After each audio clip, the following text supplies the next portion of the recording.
Hey everyone, welcome in. It is the inaugural podcast for the Breaking the Plane Podcast Network. I am here with Dustin, your favorite mod in the history of breaks, and we are here just in time for kickoff to give you our bold predictions about what we think is going to go on in this NFL season. It's going to be a great season, don't you think, Dustin? Yeah, it's going to be an awesome season. I'm really looking forward to it. Yeah, it's going to be a blast.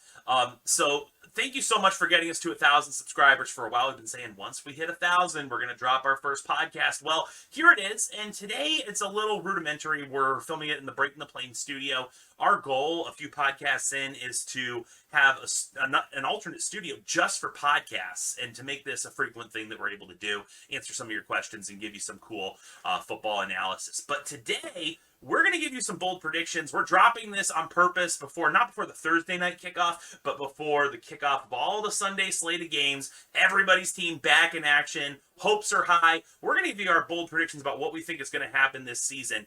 And first topic up is going to be a team that isn't expected to make the playoffs that we see making that jump into the top 7 of their conference and pulling out. So, Dustin, give me one team that's on your radar this year that most would not predict to make the playoffs, but you think it's going to get in. So I've got this year the Denver Broncos. I think a lot of people are overlooking the Denver Broncos.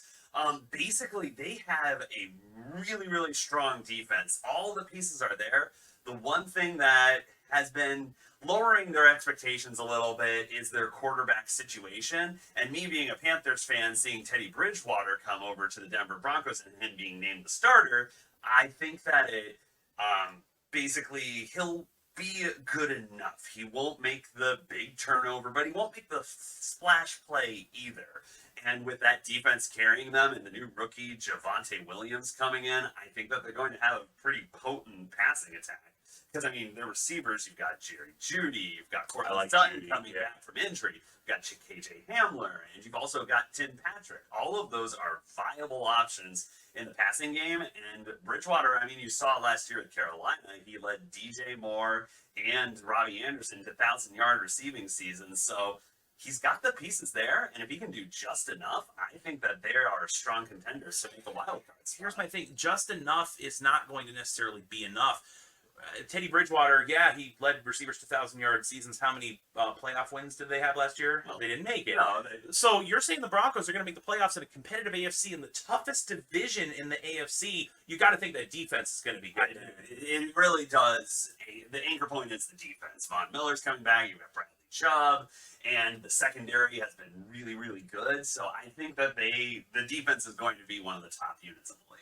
Okay. Well, I'm going to flip over to what I've got going on for the surprise playoff team. I think Dustin's dead wrong. Broncos, sorry, Broncos fans. I got them in the cellar of the division. Oh, it's all about the Las Vegas Raiders. Just win, baby. The Raiders are back to the playoffs this year, and it starts with Derek Carr. What a chip on his shoulder he's got. His coaches wanted him out for several years, and Derek Carr just keeps balling out. And this is going to be the year where his impressive play as a quarterback transitions into the wins. They're fully instated in Las Vegas, and I was in Las Vegas in April. This city is embracing the team, and they're close enough where the Black Hole fans can make that trip. It's going to be a tough place to play. Josh Jacobs, oh my gosh, he's going in the 4th or 5th round in fantasy football drafts. This guy's going to be top 5 in the league in rushing. I love what Josh Jacobs brings to the table. The Raiders, they're going to be led by their offense. They're going to be in a lot of shootouts. Their defense, not so hot. They've had a knack for winning that game against the Chiefs. That's going to happen again this year. Raiders, I'm seeing them going about 11-6 and making a wild card berth. So Raider Nation's going to be really happy with me today. What do you think about the Raiders this year? I mean, I can see your point about Derek Carr. He is a very underrated quarterback. The defense is not good, though. It's not. It's not good. They will outscore you, though. It is. You got to consider, are they going to be able to compete in shootouts with a strong running game? I am not convinced that the wide receiver core led by Henry Ruggs and Brian Edwards is going to be enough. It'll be fast. It'll be fast. They're going to outrun you on the way to going.